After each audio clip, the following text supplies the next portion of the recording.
terkemuka semuanya sama dengan tanpa sehelai benang pun di dalam tubuh atau di pakaiannya itu. Selebihnya dia hanya dipakaikan saja, dipakaikan sampai nanti kembali kepada Allah dengan juga pakaian yang sama pula, dengan kondisi yang sama pula, dengan tanpa jabatan, tanpa harta dan tanpa tabang yang lainnya. Yang kita bawa hanyalah apa? Hati kita, keimanan kita kepada Allah Subhanahu wa taala. Baik, al-ayat tsaniyah. Wa qala ta'ala innallaha ya'muru bil 'adli wal ihsani wa ita'i dzil qurba wa yanha 'anil fahsya'i wal munkari wal baghi ya'idzukum la'allakum tadhakkarun. Hadhihi al-ayatu ajma'u ayatin fil Qur'anil Karim fama tarakat khulqan hasanan kana ahlul jahiliyati ya'maluna bihi wa yastahsinunahu illa amarallahu bihi. Naam. Ayat yang kedua yang Imam An-Nawawi menukilnya yaitu ayat di surat An-Nahl, ayat yang ke-90 yang sering kita dengar atau yang sering diucapkan oleh para khatib dan imam di mimbar, innallaha ya'muru bil 'adli. Sesungguhnya Allah memerintahkan untuk menegakkan keadilan. Adil bukan berarti persamaan. Adil itu adalah proporsional, sesuai dengan kebutuhannya, sesuai dengan apa yang dia kuasai kalau proporsional itu. Artinya di saat seorang pemimpin ketika menerapkan kebijakan-kebijakan, maka harus proporsional, harus adil. Ketika wanita bagaimana dia berbuat, dan ketika laki-laki bagaimana dia itu bertindak. Kenapa? Karena ada semboyan atau dengung dari orang-orang benci Islam. Mereka mengatakan apa? Kesetaraan gender. Apa itu? Mereka minta disamakan laki dengan perempuan. Ini tentu berlawanan dengan apa? Dengan fitrah manusia. Maupun disama-samakan. Tidak akan sama perempuan dengan laki-laki. Makanya dalam Al-Quran ketika Allah menerapkan hukum warisan sangat jauh beda sekali. Sangat jauh beda. Kenapa? Allah ciptakan laki-laki. Dari penciptanya sudah apa? Sudah beda. Allah menciptakan laki-laki dari mana? Dari tulang rusuk. Bukan. Dari mana? Dari tanah liar. Dari tanah liat. Allah menjelaskan dalam firman-Nya surat Ar-Rahman, wa khalaqa min salsalin kal fakhar. Allah menciptakan laki-laki itu dari salsal, jenis tanah liat seperti tembigar. Tahu tembigar ya? Apa nama itu? Ya, guci. Artinya apa? Di sini Allah menjelaskan kepada kita bahwasanya tanah itu tanah liat akan berfungsi kalau bertemu dengan air. Akan bermanfaat kalau ketemu dengan air. Tanah liat ini kalau ketemu dengan air dia bisa dibentuk. Artinya sangat-sangat bermanfaat kalau ketemu dengan air. Bisa jadi batu bata, bisa jadi genteng, bisa jadi guci, bisa jadi asbak. Kalau asbak bagi yang merokok ya, jangan dan juga yang lainnya maksudnya manfaatnya. Dan begitu juga laki-laki yang bermanfaat ketika dia ketemu dengan ilmu. Ketika bertemu dengan ilmu, dan ilmu yang paling utama adalah ilmu agamanya. Kebalikannya ketika laki-laki atau ketika tanah tidak punya air, tidak bertemu dengan air, apa yang terjadi? Itulah yang mengotori rumah-rumah kita akibat tanah-tanah yang tidak ketemu dengan air, kemanapun dia hinggap dia akan mengotori rumah kita. Sama juga dengan laki-laki ketika dia tidak punya ilmu agama, apa yang terjadi? Dia akan menjadi sampah dimanapun dia berada. Sampah di rumahnya, sampah di pekerjaannya, sampah di masyarakatnya. Kenapa? Karena dia tidak punya ilmu agama maksudnya. Perempuan beda lagi. Allah ciptakan dari mana? Dari tulang rusuknya laki-laki yang letaknya dengan hati agar dia dicintai, kan begitu. Dekat dengan tangan agar dia dilindungi. Makanya tugas laki-laki inilah mencintai dan melindungi perempuan ini. Kenapa? Kalau dia salah langkah dalam mencintainya dan juga dalam merawatnya, dia bisa patah. Itulah sifatnya perempuan yang sifatnya bengkok seperti tulang rusuk gitu. Jadi kemanapun antum cari perempuan pasti bengkok dia. Di antara bengkoknya itu sifat mejunya itu. Tahu meju enggak? Ya, meju itu apa bahasanya? Ngambek ya, ngambek kan. Itu ibu-ibu ketawa situ. Sifatnya perempuan yang meju ini itu bisa seperti drama. Sekarang mungkin drama apa namanya? Berseri-seri. Pagi meju, siang meju, malam juga meju juga. Bahkan bisa berhari-hari. Dan perempuan tuh kalau meju, 3 dia tantangannya. Kalau enggak diam 1000 bahasa, atau ngocehnya seperti kecepatan mengalahkan kecepatan Rossi yang sedang balap itu. Gitu. Dan cerewet. Itulah diantara sifat perempuan. Nah, tugas laki-laki apa? Menenangkan dia ketika dia nangis. Jangan larang dia nangis, biarkanlah dia nangis, tapi siapkanlah pundakmu untuk dia menangis. Ada yang baper nih, yang bujang-bujang baper kayaknya nih. Ketahuan yang baper itu masih bujang berarti. Nah, kembali ke bahasan kita, kalau kita samakan perempuan dengan laki-laki, maka kita tidak akan pernah bisa menyamakannya. Apa? Asal muasalnya beda, apalagi sifatnya, karakternya, maka tidak bisa disamakan. Maka Islam memerintahkan kita untuk berbuat adil, bukan untuk menyamakan. Bukan melaksanakan persamaan, tapi buat adil, sesuai dengan porsinya, profesional. Coba kalau kita sekarang menerapkan keadilan, kalau bagi orang-orang yang mengatakan kesetaraan gender misalnya, ketika laki-laki ronda malam, mau nggak perempuan ronda? Mau nggak mereka ronda? Nggak mau. Sifatnya perempuan itu dijaga, bukan menjaga. Ya, kan begitu. Sifatnya itu dijaga, tidak mau menjaga. Kenapa? Karena dia tercipta terusuk yang letaknya dengan hati dan juga dengan tangan tadi. Baik, di sini Allah menyuruh kita berbuat adil, bukan berbuat persamaan. Kemudian wal ihsan, dan juga berbuat baik. Bukankah Nabi kita Muhammad sallallahu alaihi wasallam diutus ke muka bumi ini untuk menyempurnakan akhlak yang mulia? Nabi sallallahu alaihi wasallam bersabda, "Innama bu'itstu liutammima makarimal akhlak." Sesungguhnya aku diutus untuk menyempurnakan akhlak yang mulia. Bahkan di hadis Imam At-Tirmidzi dan Abu Dawud rahimahumallahu taala, Nabi sallallahu alaihi wasallam bersabda, "Wa khaliqin nasa bi khuluqin hasan." Dan bergaullah dengan manusia dengan akhlak yang mulia. Di sini Nabi tidak mengkhususkan wa khaliqil muslimin, tidak. Nabi tidak mengatakan berbuat baik kepada muslimin saja, tidak. Tapi Nabi mengatakan wa khaliqin nas, berbuat baik kepada semua manusia. Bukankah manusia ada yang muslim, ada yang non-muslim? Kan begitu. Ada yang keluarga, ada yang bukan keluarga, ada sahabat, ada yang bukan sahabat. Ada juga musuh-musuh kita mungkin. Tetapi Nabi mengatakan apa? Wa khaliqin nasa bi khuluqin hasan. Berbuat baiklah kepada semua manusia dengan akhlak yang mulia. Dan Nabi kita mencontohkan demikian.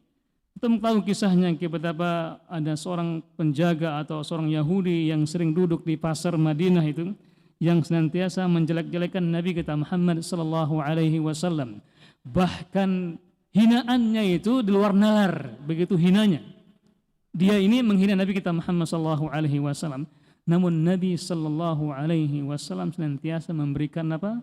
Memberikan santunan kepada dia ini. Sudah buta, bisa saja kan Nabi menempeleng dia, tapi butanya ini, tapi akhlak Nabi sallallahu alaihi wasallam, walaupun sedemikian mulutnya itu begitu kotor, Nabi senantiasa memberikan makanan kepada mulut yang kotor tersebut. Kotor mulutnya, tapi dibalas dengan kebaikan oleh Nabi kita Muhammad sallallahu alaihi wasallam. Itulah keadilan yang sesungguhnya. Umar bin Khattab radhiyallahu anhu, ketika beliau menjadi khalifah, datang utusan dari Mesir, yang mana khalifahnya itu Amr bin As. Gubernurnya, Amir Mesir saat itu adalah Amr bin As. Amr bin As ini sebagai gubernur ingin membuat pelebaran istana gubernur atau ya kantor gubernurnya. Tapi tidak bisa karena di hadapannya itu ada rumah milik orang Yahudi. Rumah atau gubuk lah milik orang Yahudi. Sahabat ini, Amr bin As ini sudah berbicara dengan baik kepada pemiliknya agar mau menyerahkan tanah dan digantikan dengan tanah yang lainnya. Tapi pemilik tanah ini, Yahudi, tidak mau. Akhirnya dia pergi dari Mesir menghadap Umar bin Khattab sebagai khalifah di saat itu.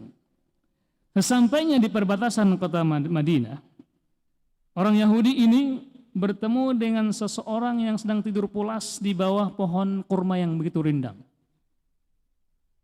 Dia membangunkannya. Ada apa gerangan? Kisanah ini, kisahnya kisah kisanah gitu. Ada apa? Dari mana kamu? Kata yang tidur ini dibangunkan, oh saya dari negeri seberang, dari Mesir, ingin bertemu dengan khalifah. Saya ingin mengadu tentang gubernur saya. Kenapa gubernur? Ada apa katanya? Diceritakanlah kisahnya. Gini. Akhirnya kata yang tidur tadi, sesungguhnya yang kamu cari itu akulah orangnya. Akulah Umar bin Khattab katanya. Akhirnya Umar bin Khattab mencari tulang, kemudian tulangnya digaris. Ada garis lurus dan garis-garis yang lainnya. Sampaikan pesan ini kepada siapa? Kepada gubernur itu. Tersampailah di sana sambil mikir ini orang Yahudi ini luar biasa pikirannya, Pak. Dia membayangkan bahwasanya seorang gubernur, seorang khalifah itu punya istana, punya punya ya mewah lah. Nggak kebayang seorang gubernur, seorang khalifah tidur di bawah pohon kurma yang rindang, nggak ada istananya dan tidak ada pengawalnya. Begitu amannya kan. Pemerintah di saat itu, nggak ada yang musik, nggak ada yang neror. Kembalilah Yahudi ini sampai di Khalifah, di Amir Amr bin As radhiyallahu anhu. Setelah membaca itu, akhirnya apa? Ada pesan yang sangat luar biasa. Ada garis lurus dan garis di pinggir-pinggirnya itu. Pesannya apa? Berbuat adillah kamu, berbuat baiklah kamu, dan jangan mengikuti garis-garis yang lain. Pesan itu pun tertulis rapi dalam kisah-kisah yang dibaca oleh semua para ahli sejarah. Kisah tentang adilnya Umar bin Khattab dan juga gubernurnya yang siap mentaati perintah pemerintah pada saat itu. Sami'na wa ta'an. Sehingga di zaman itu, di zaman khalifah yang 4 itu tidak ada kezaliman. Luar biasa. Kenapa? Karena menegakkan hukum Allah Subhanahu wa taala dan juga menerapkan hukum-hukum Nabi kita Muhammad sallallahu alaihi wasallam. Kemudian wa idza'il qurba wa yanha 'anil fahsya'i wal munkar wal baghi ya'idzukum la'allakum tadhakkarun. Yang kedua, dan senantiasa idza'il qurba, senantiasa memberikan kebaikan-kebaikan kepada keluarga yang dekat dengan kita. Jangan sampai kita peduli dengan orang-orang yang jauh dari kita, sedangkan ibu kita, bapak kita, saudara kita abaikan. Kita harus mendahulukan mereka dulu. Bahkan mungkin zakat kita, sedekah kita, infak kita, sebelum kita berikan kepada yang lainnya, wa ulul qurba aula. Dan warga yang dekat itu lebih utama daripada yang lainnya. Dan juga ketika Allah merintahkan kepada keadilan, kemudian kebaikan, Allah wainha, dan juga Allah mencegah dari apa? Anil fahsya'i wal munkar. Dari perbuatan fahsya. Apa fahsya itu? Keji. Dan munkar itu adalah kemaksiatan dari Allah Subhanahu wa taala, wal baghi, dan juga melampaui batas. Ini terlebih khusus kepada yang punya kekuasaan. Jangan hanya nyuruh orang untuk melaksanakan kebaikan-kebaikan, tapi ingat juga harus mencegah dari kemungkaran-kemungkaran. Karena kemungkaran itu ibaratnya orang yang sedang berlayar, ketika kapalnya bocor tidak ditempel, maka lama-lama kapalnya akan tenggelam. Nah, begitu juga mengajak umat ini menuju Allah Subhanahu wa taala, tidak hanya mengajak orang untuk kebaikan, tapi juga harus mencegah daripada kemungkaran-kemungkaran. Karena Islam itu berdiri tegak dengan dua mata koin yang tidak bisa dipisahkan. Ada al-amru bil ma'ruf wan nahyu 'anil munkar. Mengajak orang kebaikan dan mencegah daripada kemungkaran. Ya'idzukum la'allakum tadhakkarun. Allah memberikan kalian peringatan. Semoga kalian menjadi orang-orang yang senantiasa ingat. Ya, ingat kepada Allah Subhanahu wa taala dan juga ingat kepada tuntunan Nabi kita Muhammad sallallahu alaihi wasallam. Insya Allah di pertemuan berikutnya kita akan bahas bukan ayat, hadis ya, ayat yang ke-653, dan insya Allah hadisnya akan panjang dan panjang bahasannya. Nah, pada malam hari ini kita cukupkan pada ayat yang kedua yang kita baca tadi. Selanjutnya kita mungkin mendengar dari apa yang ingin kita sampaikan, silakan disampaikan. Ada keluhan, ada curhatan, ada mungkin pertanyaan, atau mungkin koreksi yang Anda sampaikan tadi, kita persilakan.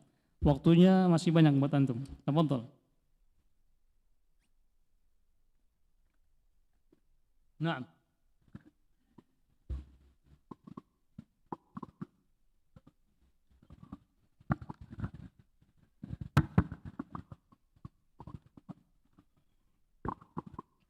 Bismillahirrahmanirrahim. Assalamualaikum warahmatullahi wabarakatuh. Waalaikumsalam warahmatullahi wabarakatuh.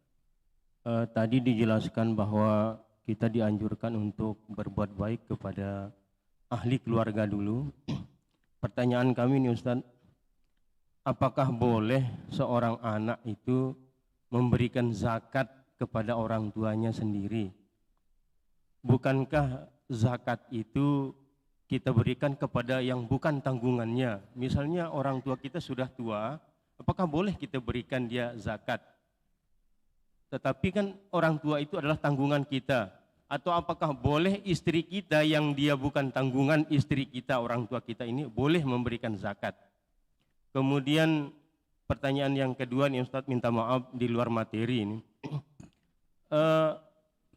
Dulu pernah kita mendengar hadis Rasulullah ini dalam bersujud ini Ustaz. Janganlah kamu bersujud seperti unta. Artinya tangan itu kan kebanyakan kita sekarang ini kita lihat tangan yang duluan baru lutut. Nah, apakah hadis ini ada dua hadis yang berbeda masa pengucapannya oleh Rasulullah? Ada yang duluan lutut atau yang kemudiannya ada yang duluan tangan?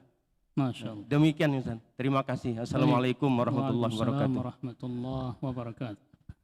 Pertanyaan sangat bagus sekali, yaitu mengenai apakah boleh kita, yang pertama ya, mengeluarkan zakat kepada orang-orang yang menjadi tanggungan kita, ibu kita, bapak kita, dan juga istri kita. Ingat, orang tua kita ini, bapak kita, ibu kita, adalah sudah kewajiban kita berbuat baik kepada mereka. Berbuat baik itu sangat luas sekali. Tidak hanya memberikan uang saja, tapi lebih luas daripada itu.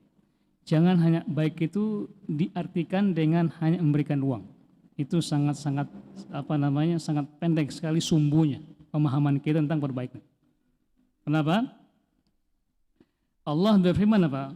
Wa qadha rabbuka alla ta'budu illa iyyahu wa bil walidaini ihsana. Allah telah memerintahkan kepada kalian untuk beribadah kepada Allah dan berbalik kepada kedua orang tua. Allah menggandengkan perintah ya kepada Allah, beribadah kepada Allah dan juga berbuat baik kepada kedua orang tua kita. Wabil walidaini ihsana. Kalau hanya sebatas memberikan zakat kepada kedua orang tua kita, itu kebalikannya Pak. Harta kita ini dan juga kita ini milik orang tua kita sebenarnya. Kenapa? Satu saat ada seorang sahabat bertanya kepada Nabi Sallallahu Alaihi Wasallam tentang apakah hukumnya seorang bapak mengambil harta anaknya. Kata Nabi Sallallahu Alaihi Wasallam apa? Anta wa maluka li abika. Kamu dan semua hartamu itu milik bapakmu. Ya kan begitu. Maka tidak sepantasnya mengatakan bolehkah kita melakukan zakat. Zakat itu bagi orang-orang yang tidak mampu. Dan anta mampu, maka berilah mereka kebaikan kepada orang tua kita. Orang tua kita luar biasa perjuangan mereka. Dahulu di saat kita masih kecil, masih bayi, kita dipandang dari ujung rambut sampai ujung kaki kita. Sekarang coba antum balik, pandanglah mereka. Dari ujung rambut sampai ujung kaki. Dahulu yang mungkin kepalanya, rambutnya masih hitam, sekarang sudah memutih. Yang dahulu tegak, tapi sekarang sudah melemah. Tatapannya mungkin sudah berkurang, pendengarannya mungkin menghilang. ucapannya mungkin sudah tertatih-tatih, langkahnya mungkin juga sudah tidak seperti dahulu. Itu orang tua kita yang seharusnya kita harus berbakti kepada mereka. Sebagaimana mereka selalu merawat kita dari ujung rambut sampai ujung kaki kita. Bahkan tangannya itu kita harus menciumnya dan rasakan aromanya. Tangan ibu kita itulah tangan yang sangat luar biasa sekali, yang sangat-sangat berjasa. Tangan itulah yang pertama kali menggendong kita sebelum yang lainnya menggendong kita. Tangan itulah yang mengusap air mata kita sebelum yang lainnya mengusap air mata kita. Tangan itulah yang membersihkan kotoran yang ada pada kita sebelum yang lainnya membersihkan. Bahkan ungkapan kita ini, kita bisa bicara siapa ngajari ibu kita. A, B, C, D. Nah ketika ada kata-kata kita yang membuat mereka menangis, maka berarti kita telah melukai hati mereka. Maka jagalah mereka, rawatlah mereka. Berbuat baik itu lebih daripada itu, tidak hanya sebatas zakat saja, tapi juga lebih daripada itu, memperhatikannya, merawatnya. Itulah tugas kita sebagai seorang anak yang berbakti kepada kedua orang tua kita. Termasuk juga istri. Makanya laki-laki itu tidak lepas dari 3 perempuan. Pertama ibunya, yang kedua saudarinya, yang ketiga istrinya, yang keempat putrinya. Makanya sebelum kepada yang lainnya itu, maka seorang laki-laki harus berbuat baik kepada ibunya dulu. Itulah cinta pertamanya. Menyantuninya, merawatnya. Yang kedua, saudarinya, harus satu rahim dengan saudari-saudarinya itu. Kenapa? Di saat kita yang sakit, mereka lah yang pertama kali mengunjungi kita, merawat kita.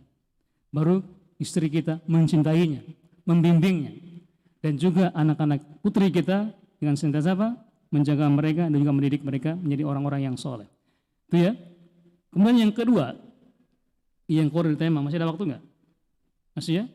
Yang keluar tema tadi mengenai, saya lupa tadi. Ya, sujud. Katanya tidak boleh tidak someh, tidak boleh menyamai dengan onta. Itu ada 2 hadis yang berbeda, yang kelihatannya berbeda. Di hadis yang pertama, wal yuqaddim yadayhi ala rukbatayhi. Hendaklah dia itu mendahulukan tangannya sebelum lututnya. Di hadis yang lainnya, janganlah kalian itu sujud seperti sujudnya onta. Nah, bagaimana cara kita menggabungkan 2 hadis yang seakan-akan berlawanan ini? Hadisnya sahih dua-duanya. Hadisnya sahih. Mari kita ke onta. Bagaimana cara turunnya onta? Ya? Tangannya dulu, baru lututnya. Hadis yang lainnya, wal yuqaddim yadayhi ala rukbatayhi. Hendaklah dia mendahulukan tangannya sebelum lututnya. Seakan-akan berlawanan kan? Hadis yang lainnya menyuruh kita jangan seperti onta. Di hadis yang lainnya justru Nabi menyuruh kita mendahulukan tangan daripada lutut. Padahal onta turunnya itu tangannya dulu baru kakinya. Nah, di sini kita harus tanya kepada pakar onta, pakar perontaan. Ada nggak di sini? Manakah tangannya onta dan manakah kakinya onta? Kalau antum buka kamus, bagaimana onta itu turun dan bagaimana tangannya? Ternyata onta itu berbalik tangannya. Tangannya itu di belakang, kakinya di depan. Bisa ngerti nggak? Ya, itu pakar onta mengatakan demikian. Maka apa yang terjadi? Kedua hadis ini ternyata ada juga yang mengatakan bahwasanya hadis yang kedua itu hadis yang maklub katanya, hadis yang tertukar. Hadis yang tertukar, maklub. Nah, dari polemik ini ulama mengambil kesimpulan. Kata para ulama, al-amru wasi'. Urusan ini urusan yang sangat luas. Maka apapun yang enak bagi kita, maka laksanakanlah. Kalau nyaman bagi dia mendahulukan tangan, silakan. Bagi yang nyaman bagi dia yang mendahulukan kaki, silakan. Karena sama-sama hadisnya itu menganjurkan demikian. Kemudian gimana larangannya itu? Larangannya itu bukan kepada mendahulukan atau mendahului. Tapi larangannya itu cara turunnya. Lalu cara turunnya onta tuh berubuk. Nah, itu yang dilarang. Artinya tidak pelan-pelan, langsung. Pernah lihat onta turun nggak? Ini ada Abu Wildan nih, yang sering haji dan umroh nih, Masya Allah. Ini travel lagi. Jadi bagaimana turunnya onta itu kasar. Itu yang dilarang. Janganlah kalian seketika sujud itu seperti sujudnya onta. Maksudnya cara turunnya. Bukan mendahului tangannya atau kakinya. Bisa ngerti ya? Kenapa dikembalikan kepada kenyamanan kita masing-masing?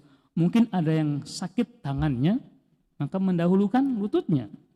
Atau ada orang yang sakit lututnya, maka mendahulukan tangannya. Maka senyaman kita. Tapi ingat larangannya itu apa? Ketahapan cara turunnya itu jangan seperti turunnya onta yang langsung turun. Tidak ada aba-aba. Bisa ngerti ya? Wallahu ta'ala. Cukup? Ada lagi?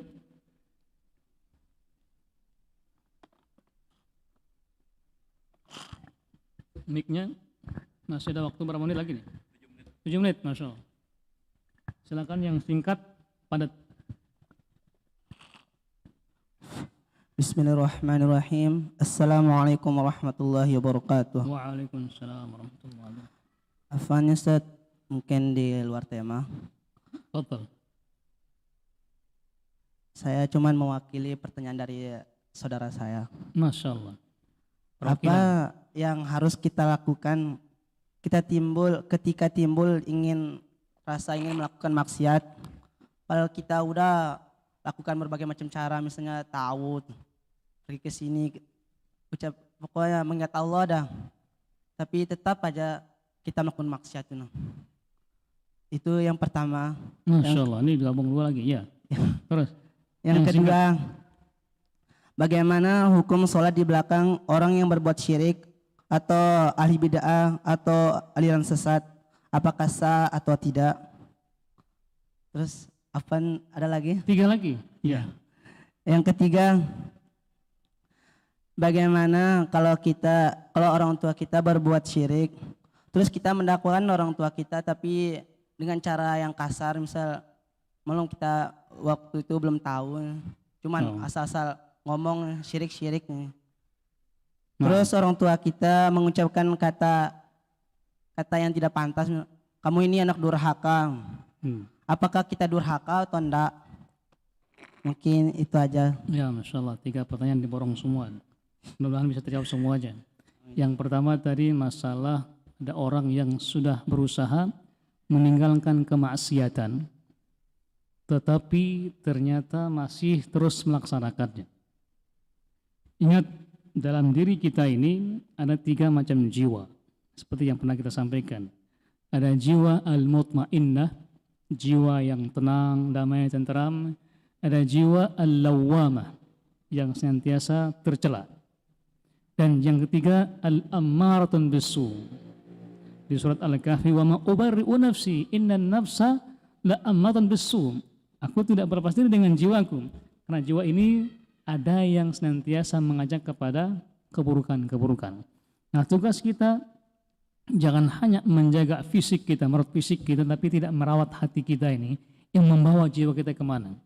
Makanya para ulama itu, dan bukan ulama, para nabi mengajak kita mentauhidkan Allah Subhanahu wa Ta'ala agar hati ini menjadi hati yang mutmainnah, jiwa yang tenang, yang senantiasa diliputi dengan keimanan kepada Allah Subhanahu wa Ta'ala. Kenapa?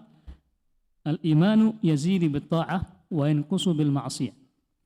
Iman ini senantiasa bertambah dengan ketaatan dan berkurang dengan kemaksiatan. Nah, bagaimana caranya?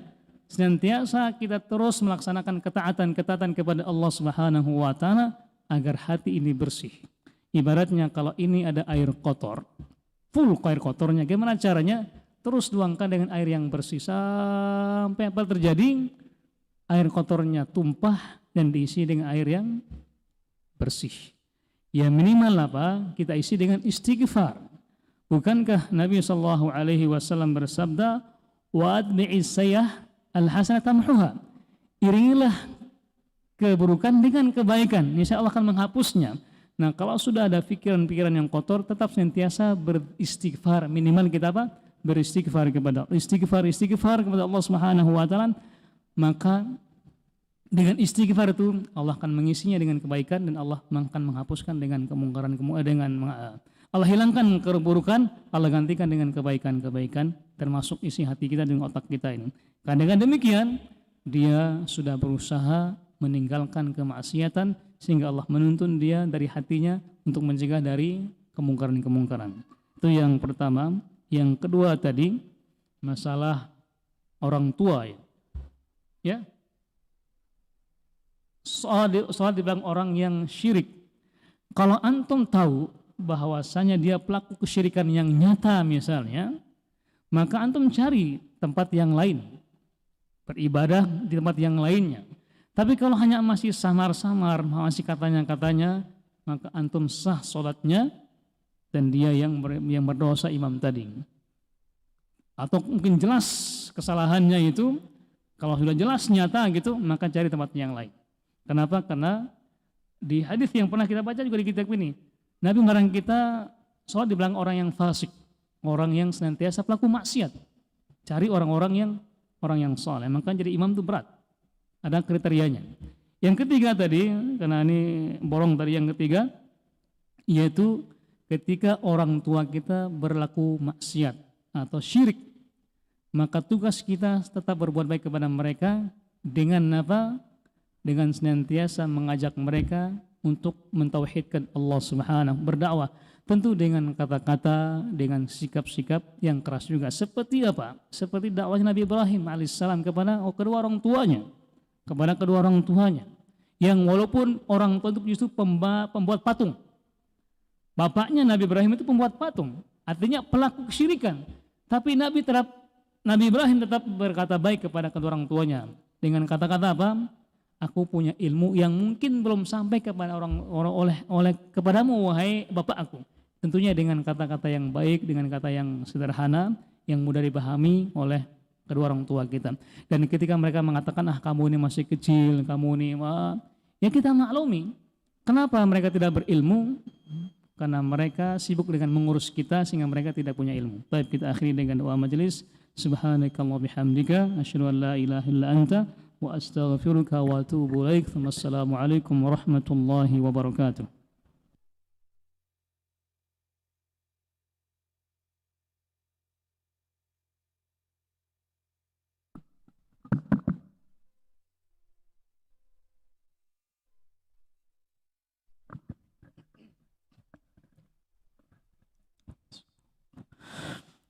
Allahu Akbar, Allahu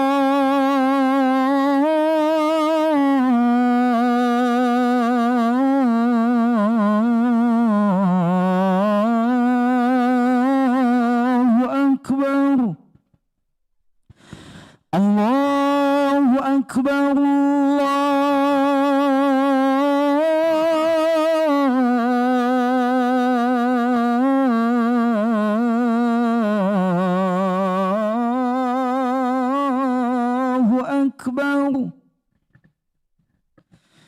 أشهد أن لا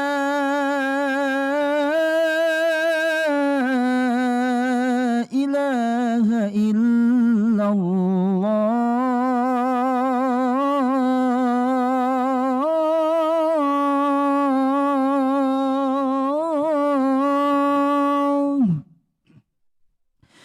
أشهد أن لا إله إلا الله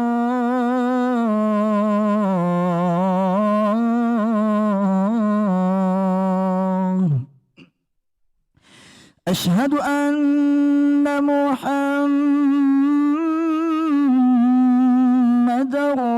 رسول الله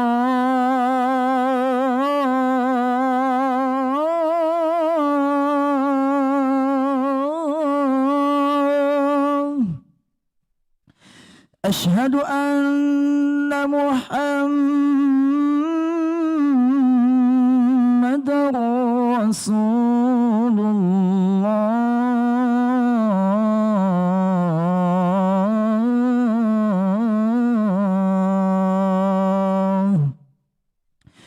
حي على الصلاة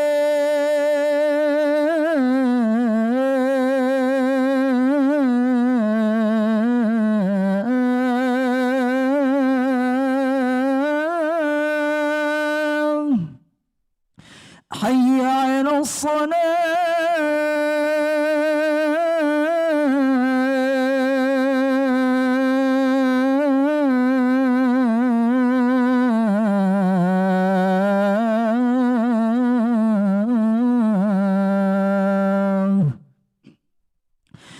حي على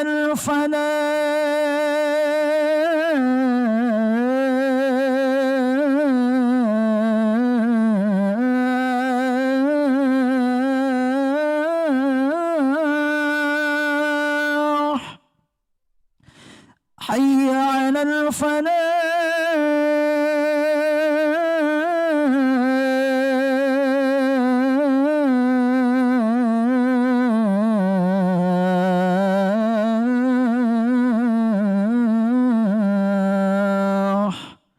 الله أكبر